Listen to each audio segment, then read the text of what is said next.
Hey everyone, welcome back to the With Love Lanisha podcast. I'm your host, Lanisha P, and today we have a very special guest. But before we get started, I want you to go ahead and hit that subscribe button. Go ahead and like the video. And while you're listening, leave some comments below so I can see what you're thinking. Alright, so now let's get into it. I'm so happy to have today's guest. This is my friend and my brother. I'm going to go ahead and let him introduce himself. Is there particular information that you are looking for? You tell me what you want people to know. Well, first, my name is Mark Queen Jr., my dad. From the DMV, went to Oxnard High School. Was one of the last classes of G. Gardner Shugard before they closed it. Went to North Carolina Central University, the best university in the state of North Carolina. A father, a husband, currently work at Winston-Salem State University. Traveled a little bit, so I'm here with my sister. It's great being on this platform and being able to vibe out with her. I'm gonna let you live with the comment about the best university in North Carolina because you did do me the honor of joining us on this platform, and we appreciate you. But you know, I think y'all got me by a couple. It's a lot more people that I know that went to A&T than Central. Like family, friends. Yeah, we'll my go nephew was there. And the clerk, we all fan. I think both schools are beautiful. Like absolutely, and they've grown so much. Oh my gosh. They've grown so much. And I love that we still have spaces to be ourselves. That is a big deal to me, especially now. Where we live now is predominantly white, and it is culture shock for me, like when I first moved out here, and I'm just kind of seeing some of the experiences that my girls are having and like the way the environment is impacting them, where nobody looks like them except for the African community, and they're not fully accepted in that community as well. So I do really, I try to take them to places where they can experience the culture that I experience more, and I'm seeing like their comfort level a little bit in it. So it's just showing me that, okay, you need to be exposed to this a little bit more so you can kind of know what it feels like to be loved by a community of Black people. Because I feel like we love each other the best when we really are loving each other right. And I think it's so strange. So I watch a lot of YouTube, right? It's some places where they overdo it, right? Like the community consists of violence and drugs, and we the number one hood. It's like, yo, we ain't got time for that. Like, we're looking for a true community, a space of like-minded people to help elevate, progress, and grow. Because not only do we got to take care of the spaces where we live, you work, I work, they work, we're trying to build generational wealth as well. Yeah, for sure. And I feel like that version of Black people gets so much screen time. Yeah. And like there's other communities, there's other people, Black people out here not doing that. And I feel like, I know that's one of my goals is with this podcast to put us out there, you know, and just like, it's really people out here that don't live like that. And we are out here trying to make a difference and create better opportunities for the children that's coming up behind us, and safer neighborhoods and more things for them to, you know, get into and feel safe there. Because them kids want to feel safe just as much as we want them to feel safe. And it starts with letting people know what's out there. One thing I love about my place of employment is there's like a mutual understanding. Like, my sons love coming here. And they love seeing my sons. you know, and it's just like, yeah, we're going to bring you up here for events, but I also teach. So you're going to come sit in my class. Mm-hmm, so you can see what's going on. Yeah. When we tell you to pay attention, you're getting full life adults in class, answering questions, not being on the phone, paying attention. Mm-hmm. And just like I'm engaged with my students, your teacher should be engaged with you in school.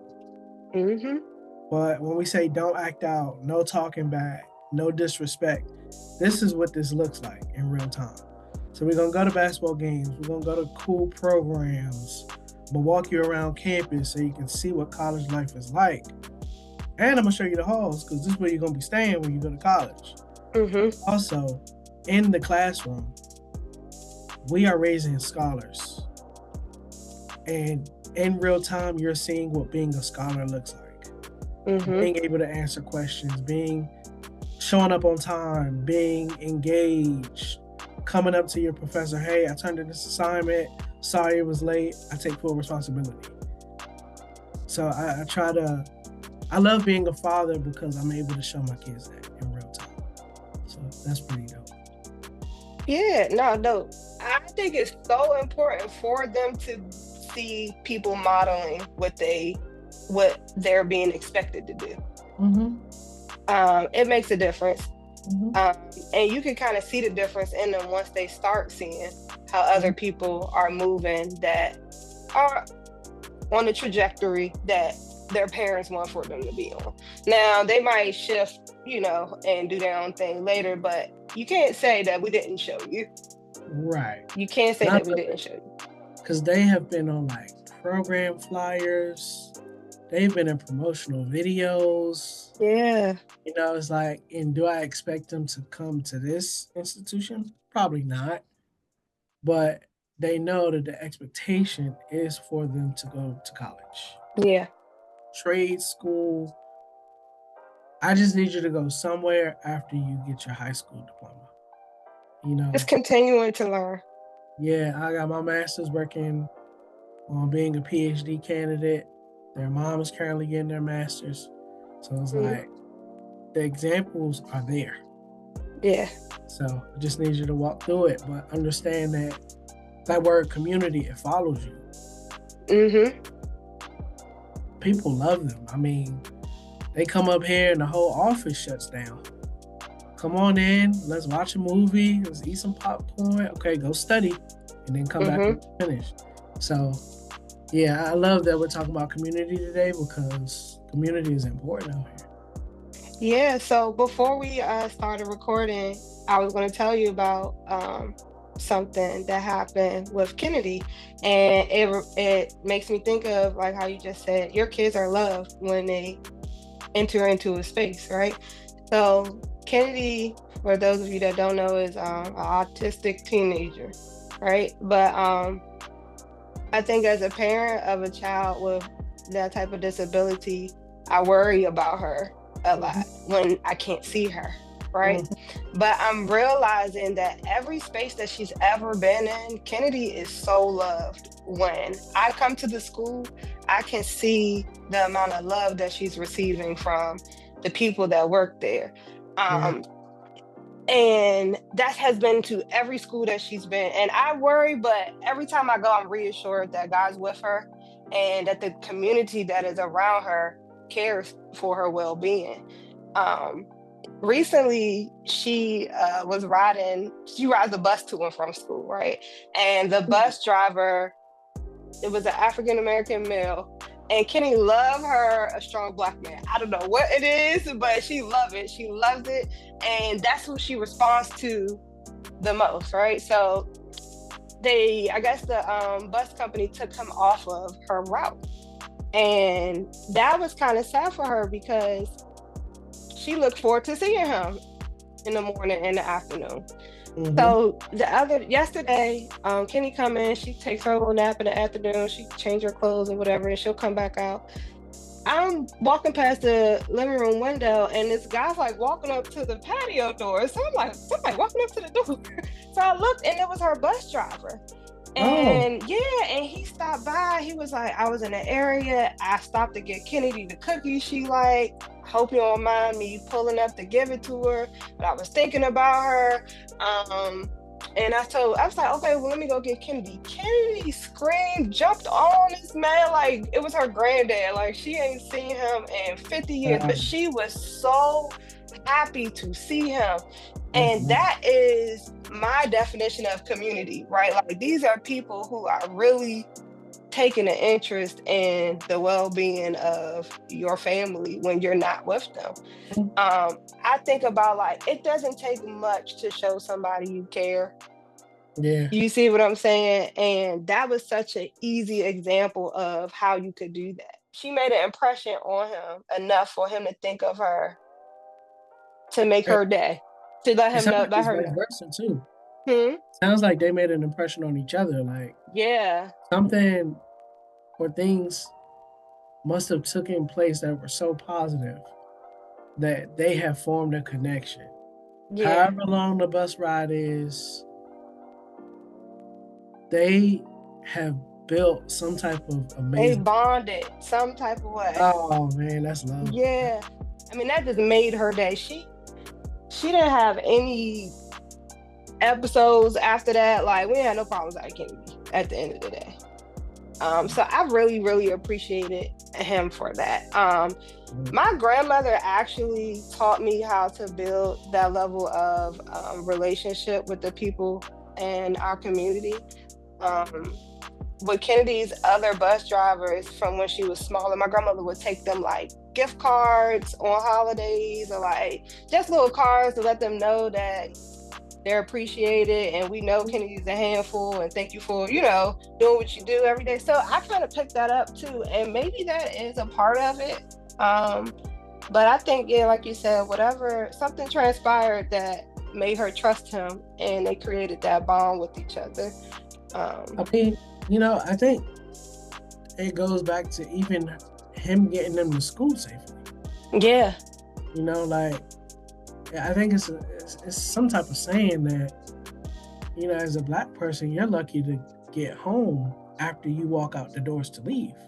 And it's just like, she probably had so much trust and confidence in him because he picks her up to take her to school and then he gets her home safely. Yeah. And so, I mean, I hope Kennedy is able to one day really express it and share it. Like why the trust is so strong between the two. But yeah, that's dope. I love that. That has been like a personal experience with community for me.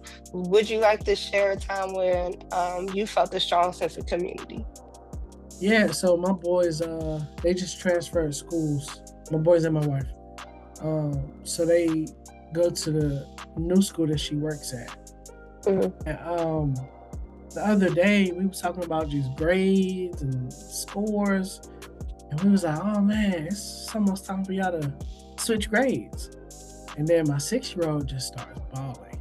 I mean, real tears, like, and we was like, do you want to share why you're crying? And so he shook his head no. And so we said, is it okay if we ask you questions? And so he shook his head yes. And then we said, okay, are you crying because of something at school? So he shook his head yes. And so we said, are we crying because something bad happened? And so he shook his head no. And immediately we knew what it was. We was like, he's gonna miss his teacher. He's gonna miss his teacher. He does not trust people at all, really. But once he lets you in, you're in. Until something to not be in anymore. And it's crazy because he's 6. That teacher has really poured into him. He did the same thing with his pre-K startup program. Does not change. He is in love with his teacher. And so when he thought about the fact that he's going to have a new teacher next year, he let it go. I mean, he cried for 15 whole minutes. Oh, man. Well, he got it out. Yeah. I said, go walk, go to your room, do what you got to do and come back whenever you're ready. I love that y'all have created a space where he felt safe enough to cry. Mm-hmm. And the respecting of his feelings by asking him, could we talk about it? Could I? It shows him that you care and you want to help, right? Mm-hmm. But it also shows him that he has a choice in whether or not he wants to receive our help. Yeah. I love that. I'm noticing more and more Black families doing that for their kids, because I feel like our generation had enough of the getting shut down. We had enough of it and the trauma that came from it. And I love to see it. I love to see more people doing this for their children. We're creating emotionally intelligent human beings when you do that. Yeah, it's one of those lines. It's like, we want you to be expressive, but we need you to be respectfully expressive. Mm-hmm. Well, don't be expressive when you're out here cussing everybody out and talking negative. Like, that's not what we're looking for.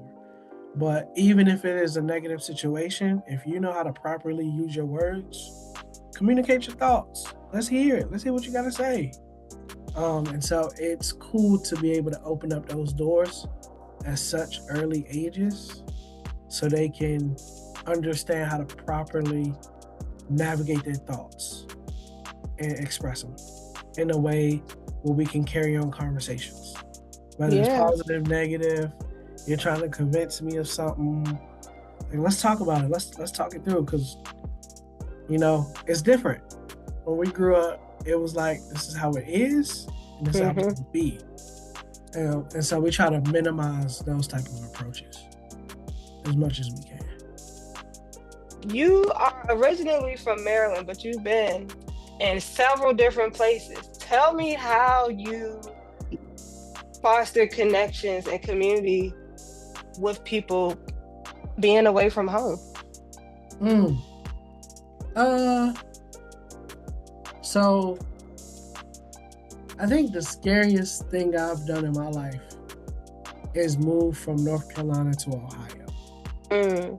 For some reason at Central, when I moved to Central, I was never scared. Because a part of me was like, do what you got to do, get back home. And I even told my advisor when I first met her, like, I'm graduating early. So don't sign me up for nothing extra. We're going to get in and we're going to get out, and I'm going to do whatever it takes to get out of here. So she's like, all right, cool. Well, if I see something along the way, then I'm going to throw it to you. Central was a breeze. I mean, I don't know why or how, but I got in, was doing community service, got my grades, got involved, crossed Alpha, and next thing you know, I was graduating. So I think what I have always done is just be myself. But even for as long as I can remember, I've always been able to adapt. I know who I am, and I also know how to make sure I can fit in this room. Do I have to become like the people in the room? No. Do I have to be able to fill my seat in the room?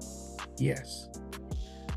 So regardless of whatever company I'm around, I know how to fill my seat in the room. Regardless of if I had the skills or not, that wasn't stopping me from my experiences. So I still had to go there and do it. Yeah. So moving to Ohio was like, well, this is different. Because at least in North Carolina, you're going to be around your people. Because, everybody from Maryland and D.C., we go to North Carolina anyway. Yeah. In Ohio, I'm meeting people from Wisconsin, Tennessee, Kentucky. I ain't never met no people like this before.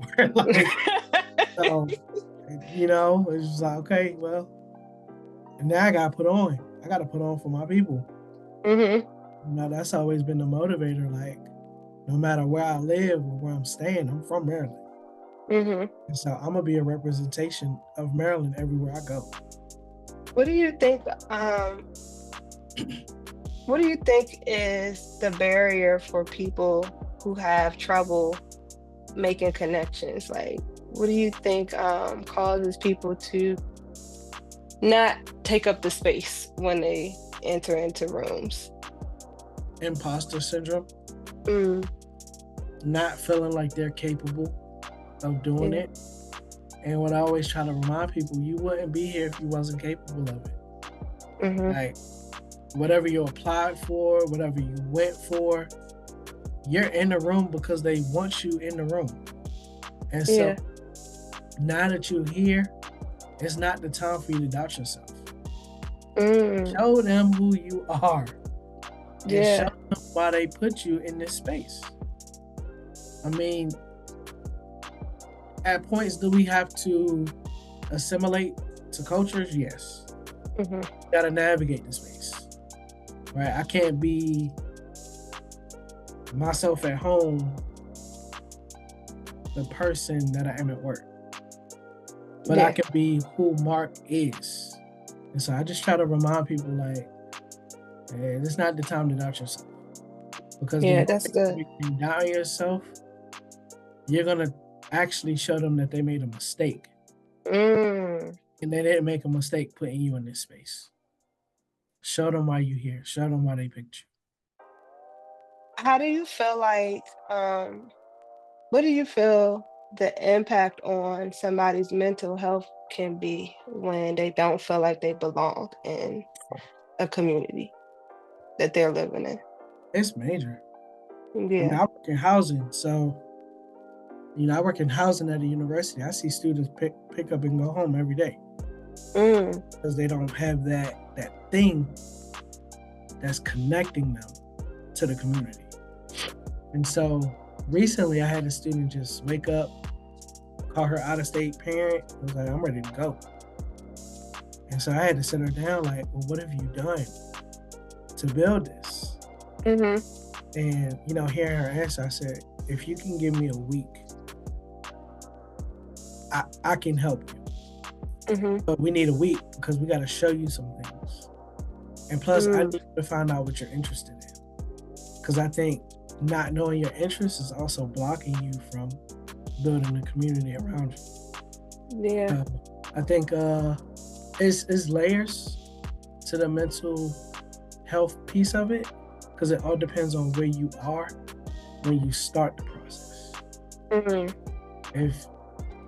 If I'm trying to say this politically correct, if you're in a space where you go into it knowing that this is not for you, then it's gonna be bad.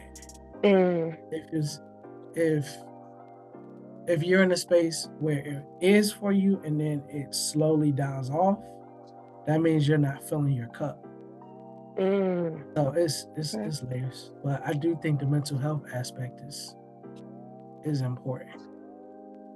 Yeah, I'll tell you a story from going from an HBCU to a PWI.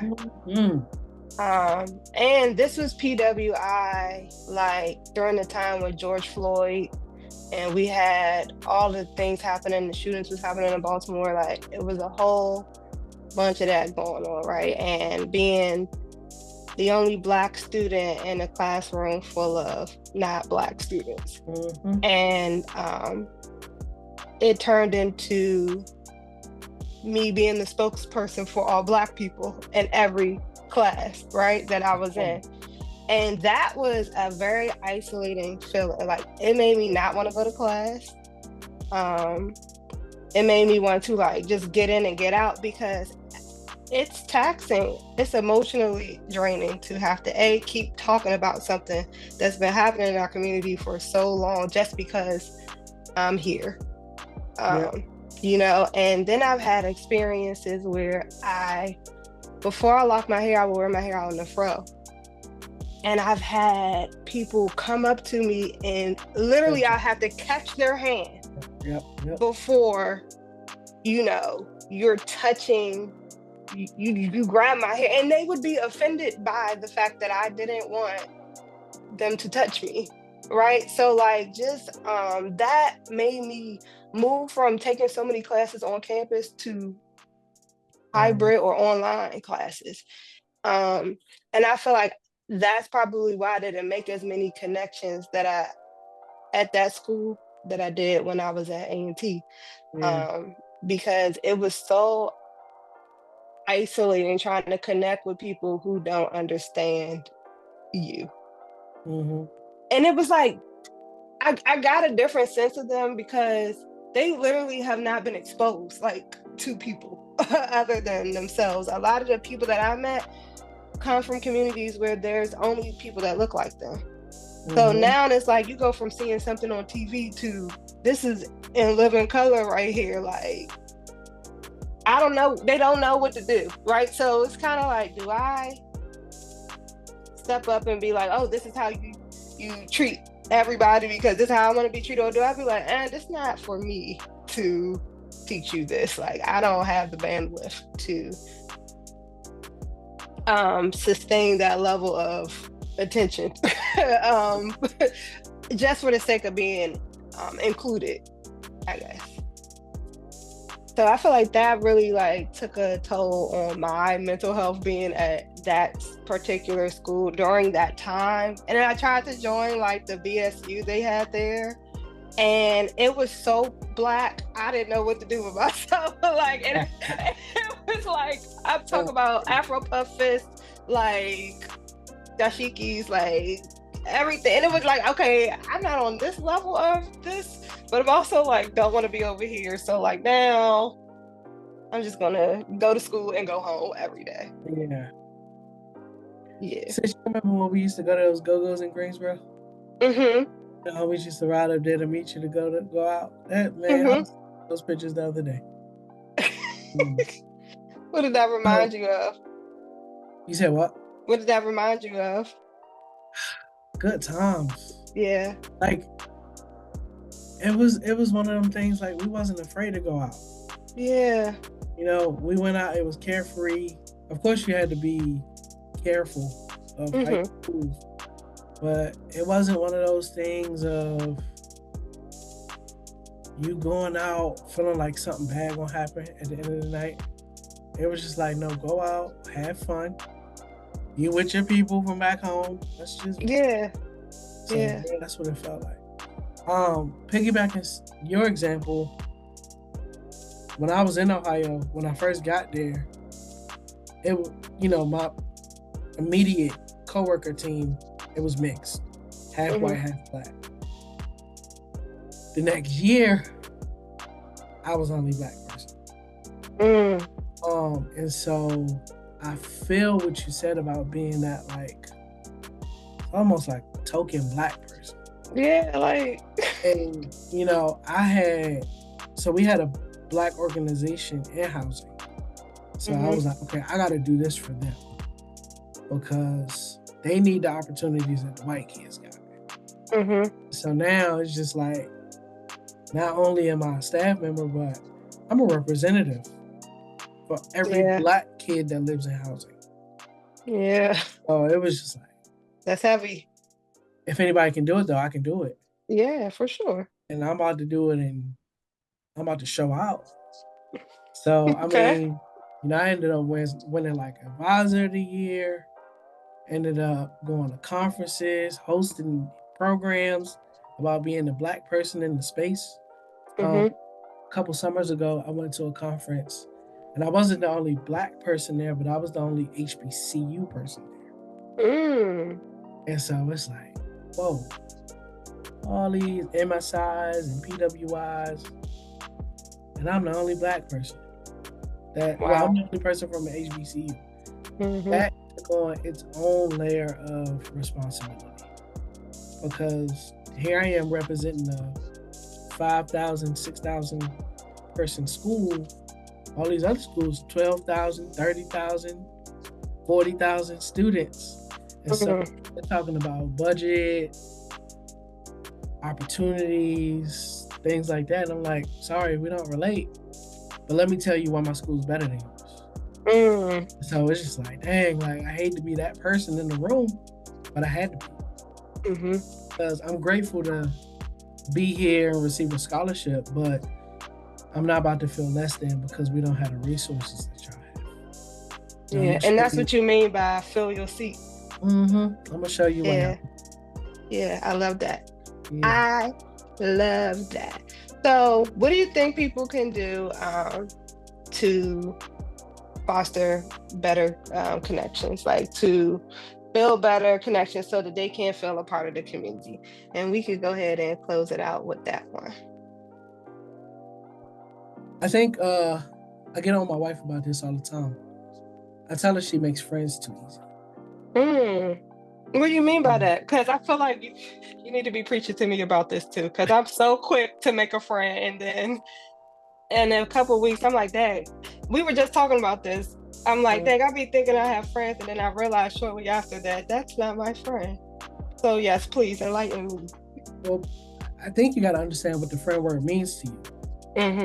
And when you decide to give that word to somebody, are your definitions the same? I think that's step two. It almost needs to be like so I used to put, and this may sound childish, but growing up, it used to be a list of things you had to do in order for me to date you, right? And I think that same thing needs to apply to friendship. It needs to be some steps that both cross in order to receive that word, because friendship is another word for brother and sister. Yeah. But it's not another word for associate. And I think people link friend and associate together. And so to answer your question, I think as people are navigating their communities, they need to meet people and understand what role that person plays. Okay. They need to figure out how much they actually know about the person before they can even give them a label. So it's cool to see that this person is showing up and y'all talk often, y'all, go to brunches and cool things like that. But what are they doing on your down days? How are they helping you? How are you helping them on their down days? Can you hold them accountable? Can y'all have tough conversations and bounce back? What happens when disrespect happens? Or how's this person when they're completely pissed off?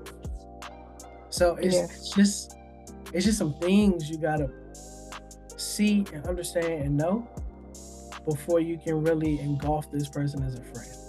And I think in this world we're moving too fast because nobody wants to be alone.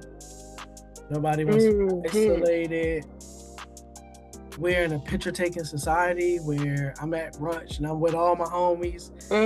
Camera, whole table. It's just some questions that people gotta answer.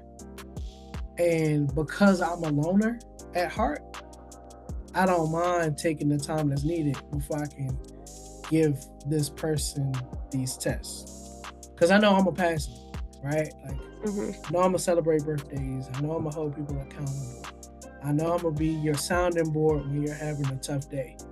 I know I'm gonna show up for you. But are you gonna show up for me the way I need you to? When I need you to? Yeah. And so people are not taking enough time to get those questions answered. I would even add, this is like recent revelation. Once you go through the process, because you have to give them the time to show you who they are, right? But once you see who they are, accept it for the truth, right?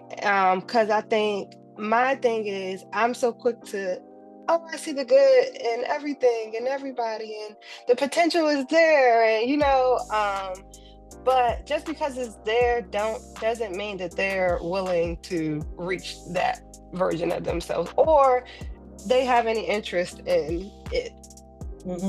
And I'm working now to accept, once I ask for clarity, to accept the truth when I get it, and then maneuver from there.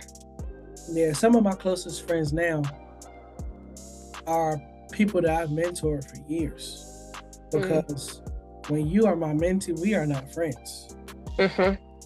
We are figuring out what your goals are, and we're trying to get you there. And you have put enough faith in me to help you get there. So we're friends after you hit your goals. Mm-hmm. And those goals take. And so some of my closest friends are those former mentees that in a sense graduated because they hit their goals. And they're just like, you're a butthole, bro. Now, I know, but I gotta be. Right? Because just like I have high expectations for you, you had to have them for me. And that's how we chose each other in this mentorship role. And just because those goals are hit, it's not over. All we do is figure out new goals after that. Mm-hmm. And so now I can let you in on my life and the goals I have, and you can hold me accountable for getting there. And I can hold you accountable for you getting to your goals. But you are spot on when you say when people show you who they are, you gotta believe it. My biggest takeaways from our conversation today was, for one, you're always where you're supposed to be. So behave like it, show up like it. You're not there by accident. And take some time to look around and see what's going on.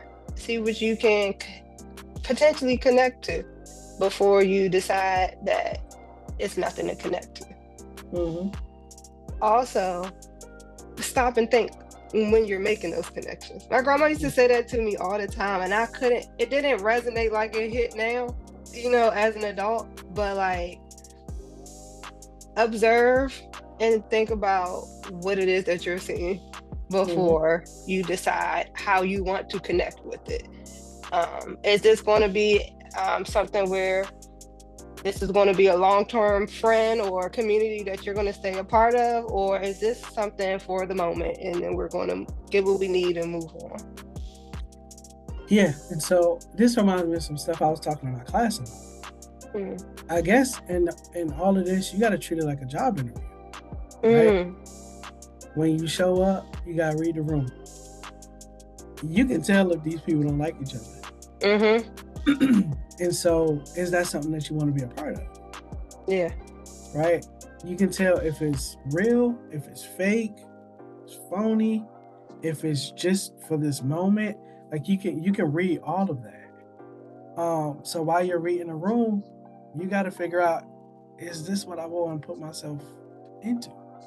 Yeah. And you got to figure out what your mental capacity is too. You might already have too many friends. So it's like, if you're already dedicating enough time to these 8 other friends, can you take on another? And then, how are they going to feel? Because if you got jealous friends, then now you just brought somebody into a toxic situation. Yeah. Oof. So it's always difficult, but it comes with experience, and that's the best teacher. You just got to figure out your process and how you want things done. The people that want to be there are going to navigate to be in those positions, but you can't kill them while they're trying to get there. So. That's good.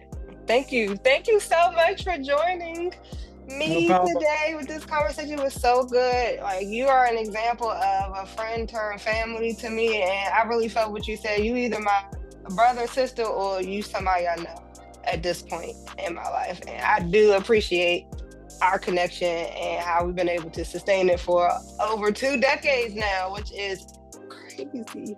But yeah, I really, really appreciate that. Even talking to you and then talking to Tiara the other day, it's like, okay, so you do have the capability to make good decisions when it comes to friendship. So 20 years, 30 years, that's not no small feat.